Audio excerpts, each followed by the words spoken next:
Okay, pretty much right where we left off. Gonna start playing round one.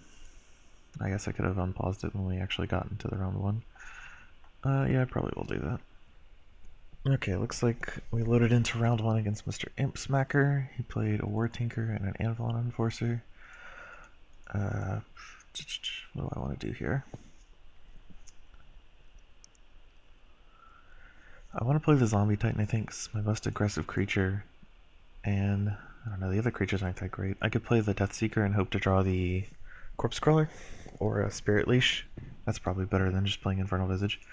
I really like leveling Infernal Visage because it just gets so strong every rank. But I think in this case, it's just better to play the Zombie Titan and the Death Seeker. Playing the Zombie Titan to block the War Tinker because it heals itself in 2 turns. And I'm not going to block with the Death Seeker because I want to use it to get Corpse Crawler or Spirit Leash or something like that.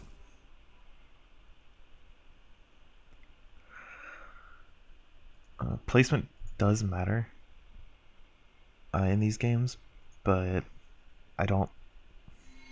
It matters a low percentage of the time. Like if I had mobility creatures, I probably could have played my Death Seeker here and then drawn the one Primordial and put it in the center lane. That's something I should have thought about. Yeah, sometimes I'm just lazy. Epic Hawk was this card too? I do not remember. I think this is the thing that, yeah, at rank 2 and 3 it pops out Ironbound Reinforcements. So as long as it's in the center lane, it doesn't get mobility and it makes creatures. But that's something to worry about. Next rank, Sharkblade Delver is an extremely good card. It gets bigger every turn.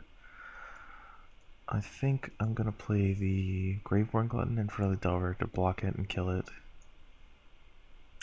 This Anvilon Enforcer is probably just... I'm not too worried about this card because it doesn't scale very well. It's only 7 power at rank 2 and 11 power at rank 3, which is small. It is large toughness, but that's fine. I think I'm just going to let it hit me and then play the Volcano Giant in front of the Epic Hawk. Then hopefully next turn draw Corpse Crawler and block the Anvilon Enforcer with it. Looks like I'm probably just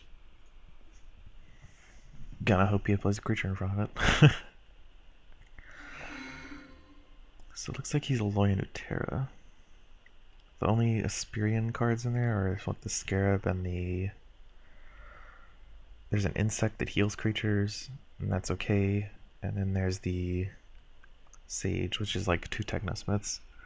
So the Aspirian cards aren't nearly as backbreaking as the Dejin ones.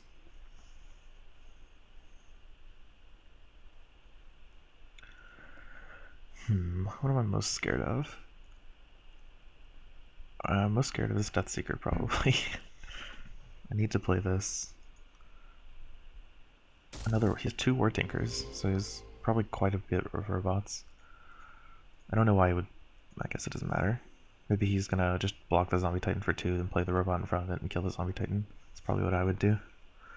Because it doesn't seem worth it to block the Death Seeker, just have a 5/5 come out. Unless he thinks I have Corpse Crawler, which is likely. He dendrified his own War Tinker. Okay, that's strange. It's a good way to level the dendrify, I guess. But there's gotta be a better way to kill a 6/6 than spending 2 cards on it. Especially if he doesn't have a robot here. Okay, he does have a robot.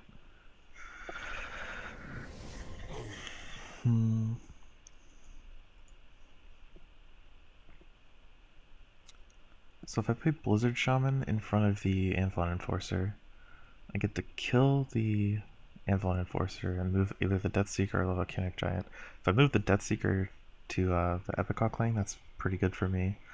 If I move either of them to this far left lane, it's not that great. But I can follow it up with a Razortooth Stalker to block the Epic Hawk, or if I need to. So I think I'm just gonna look here, see what happens. That's pretty much what I didn't want. Then I'll just block the Epic Hawk with... I believe this is when it replaces something it gets +3/+3? Yeah. So, just... yeah, I'd rather level up the Razortooth Stalker than the Crypt Slime. I think those are the 2 plays here. Since Stormcaller is good in rank 2, even though that is a rank 1 card. I really wish I would have moved the Death Seeker. That would have been much better. Ooh, Xerox. It's excellent. It's not that great, but having a little 2 Xerox before I go into rank 2 is much better than just not having a level 2 Xerox in my deck. So probably gonna play the Xerox and the Glutton, assuming I don't need to play one of these two spells. If you play something sweet that I need to call, I'll do it, because calls scales pretty well. That's a pretty good block. Put the Branch Weaver Druid in front of the... okay. Don't know why he would put it there, it just trades.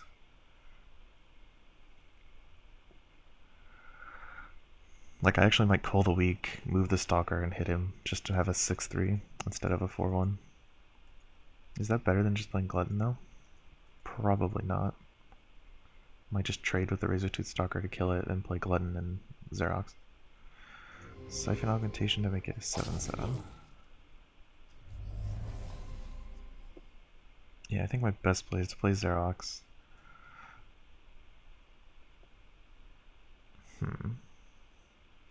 Actually, I have a couple plays. So playing Xerox is like guaranteed, right? Because I need to play it to get the triggers off of it.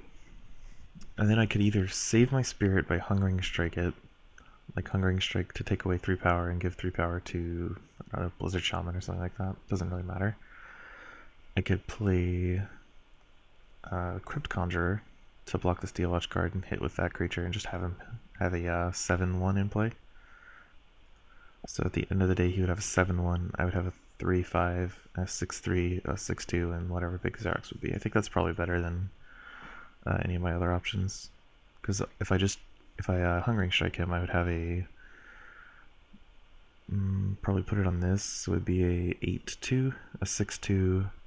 I would trade with these because I don't like him having creatures on the board, and I'd have a Xerox. Yeah, I think that's better. So play the Crypt Conjurer and play the Xerox. So Xerox, get the trigger, Crypt Conjurer, block. I can't move the Razortooth Stalker, but I guess that's fine. Wow, and I immediately drew the level 2 Xerox. That's incredible. So now he has to block Xerox because it's you can't ignore Xerox. Like anything with a Rift Lasher ability, anytime it hits you, it gets to deal damage equal to its power to whatever I choose. It's only on my turn though, so I wonder what he's gonna have. I think my play right now is to block the, like, I don't know what he has, but I'm planning to block the Glutton, or the Glutton here, and then put Xerox wherever, like, he doesn't, he's gonna trade for either Shaman or Stalker. Like, probably Stalker, because if it hits him again, it's gonna be an 8-5. So I put Xerox in wherever he trades and then block the Tree Folk to get more Xerox triggers. Alternatively, if I can actually do something with Hungering Strike, like shrink whatever he blocks Xerox with, that might be worth it too. These War Tinkers are actually pretty good, assuming he draws sufficient robots to use them. I wouldn't call War Tinker a good card, because it's really small, and you have to have robots to make it free. And the robots in draft are generally pretty bad. Like, I think the best one is Asperian Scarab is a robot. I know Leyland Sentry is a robot. The Forge Guardian Bait is actually really good. Ooh, Sharkblade Delver. So, plan B, I think... oh wow, Xerox just straight up kills it, because Xerox is incredible. I could save my Crypt Conjurer with this Hungering Strike, just drain its power and then like pump the Crypt Conjurer to kill it. But I can just let the Crypt Conjurer die. It's not that good. I would rather have 2 level 2 creatures on the board than save a Crypt Conjurer. Like, that's just how it's gonna be. And I have enough Nekrium cards to play the Glutton first.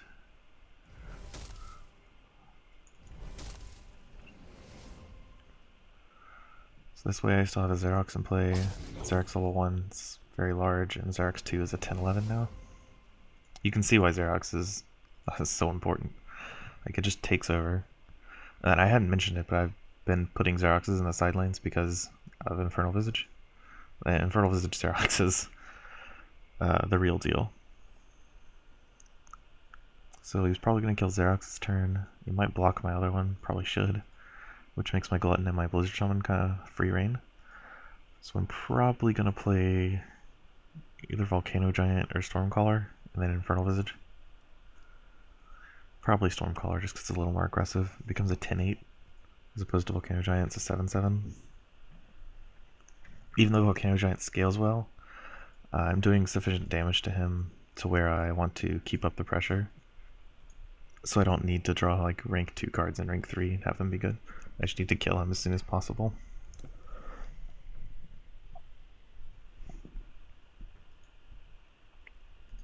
What are the rank 2 cards I can draw left? I think I have 3 more. A Shaman, a Stalker, and a Volcano Giant. As well as a Zombie and a Crypt Conjure. Wow, I miscounted. Okay, so that's the Epic Hawk. That's not good. Mobility is very strong. He can block my Xerox here. Then next turn scoot over to block my Graveborn Glutton and make a creature to block my Shaman. And I can't kill it because I didn't draw Frostshire Strike. Or I think it's the only kill card I have that deals with that. Right? Just Frostshire Strike. Yep, just Frostshire Strike.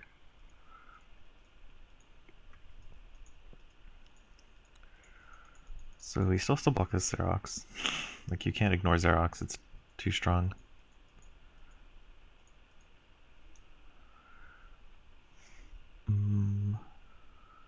So he plays a robot. Robot with only 10 power, or 10 toughness. So... With how defensive his cards are, I might actually just play the Volcano Giant and to hit him with the Volcano Giant damage. Playing the Death Seeker is not that great. I could play it like in front of the Forge Guardian Beta, but then that would leave me with like a 10-5 on the following turn, which isn't the most threatening of creatures. I'd rather have a 7-7 with Region, or a Region 1. Actually, I'd probably rather still have Stormcaller, honestly. Play Infernal Visage.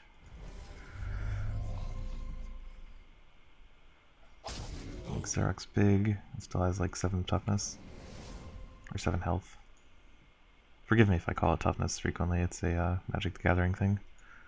I played that game quite a bit, so my terminology is going to be a bit off. So when he plays Ironbound Reinforcements, he gets +3 power, I think, +5 attack on the Forge Guardian, I assume.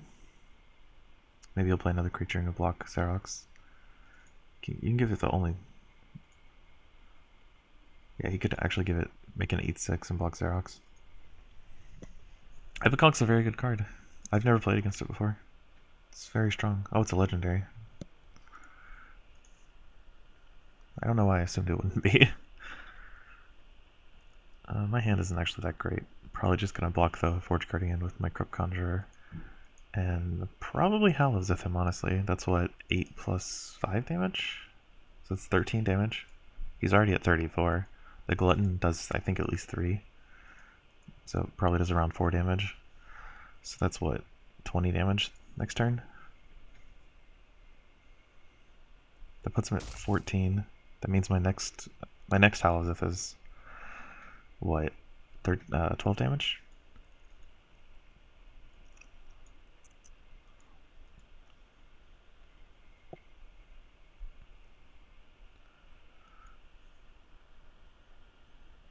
And if I draw another Nekrium spell next turn, that's another 5 damage.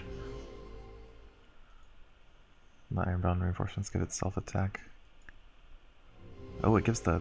Excuse me? That means he's not killing Xerox. And it only has 2 toughness, that's not good. Yeah, that's horrible. And he played a creature in front of Xerox. Or in front of this guy. I guess he still has another play. Yeah. So he attacks me, this dies. Then he plays another creature in front of Xerox, because they're just 24 power, and you can't let that go unblocked.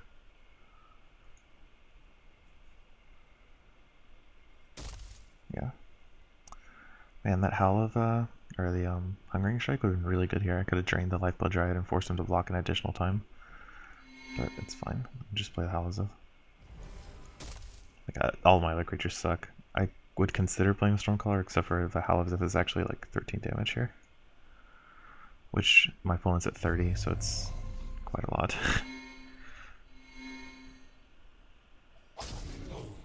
So it puts him at 7 life. And I have another Hollow Zif. I'm like, yeah, nope, there it is.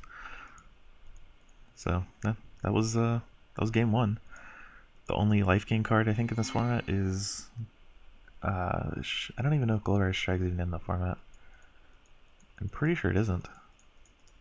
Yeah, I don't think there's a card that can save him. Barrier Soldier doesn't even do it unless he kills the Curve Conjurer. Yeah, I think he's just dead. Round one goes to Free Guard.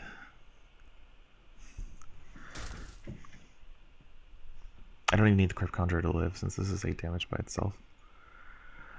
This is the Torrent Soldier I was talking about in the draft, the one that gives Spore Torrents. Like it poisons, free poison. I think that one's pretty good. I don't like having Torrents in my deck because it gives you a fewer chance to draw your level 2 and 3 cards. But the poison's actually pretty good. It's kind of like a little removal spell. That's not going to hear, obviously, because it doesn't do anything at rank 1. The other one's, the Loyan one's very good as well, the Torrent Acolyte. But that's mainly because it's 7-3, so you don't even need to play it in rank 1 because it's 7 power. It's just a very good blocker. The power Torrent it gives isn't even that good, so he just conceded instead of me killing him with Stormcaller. Well, that was round 1.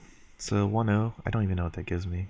I need to check the prize payout. It's been a while since I played in a casual draft. I think you get 3 packs off the back. Like just for playing. Did I hit view deck? Oops. So 1 win is 4 booster packs. That's an extra booster pack. So each other win I get would increase my odds of getting higher rarity cards. Okay, so sweet. So I'll queue up for a round. I'm gonna end the video here and queue up for round 2.